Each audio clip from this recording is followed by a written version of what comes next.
So నమస్తే Telangana paper చూద్దాం.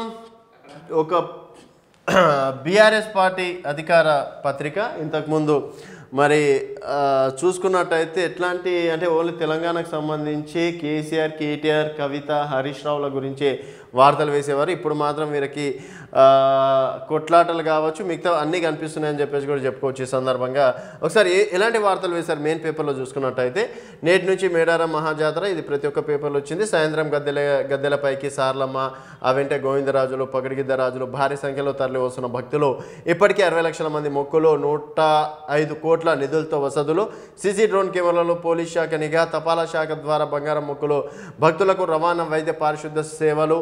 అలాగే నెక్స్ట్ చూసుకున్నట్టయితే కాంగ్రెస్ గుండాగిరి, ముగ్గురు యువకులపై ఇనుప రాడ్డుతో జమ్మికుంట కౌన్సిలర్ దాడి, ఇద్దరి పరిస్థితి విషమం, నిందితుడు మంత్రి పొన్నం అనుచరుడు అని చెప్పేసి ఇంకో వార్త వేయడం అనేది జరిగింది. ఇక్కడ జగజ్యోతి నగధగలు, ఆమె ఇంట్లో దాదాపుగా 3.5 కిలోల బంగారం, వజ్రాలు, వైడ్యూర్యాలు, తిరక్కొక్క నగలు, కోట్లాది విలువైన స్థిరాస్తి పత్రాలు, 65.50 లక్షల నగదు స్వాధీనం, ఆస్తుల విలువ దాదాపుగా 15 కోట్ల పైనే.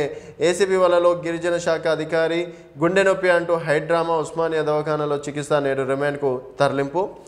3 రాజ్యసభ స్థానాలు ఏకగ్రీవం, వద్దిరాజు బీఆర్ఎస్ పార్టీకి చెందిన వ్యక్తి, రేణుకా చౌదరి కాంగ్రెస్, అనిల్ కుమార్ కాంగ్రెస్. 3 నామినేషన్లు తిరస్కరణ.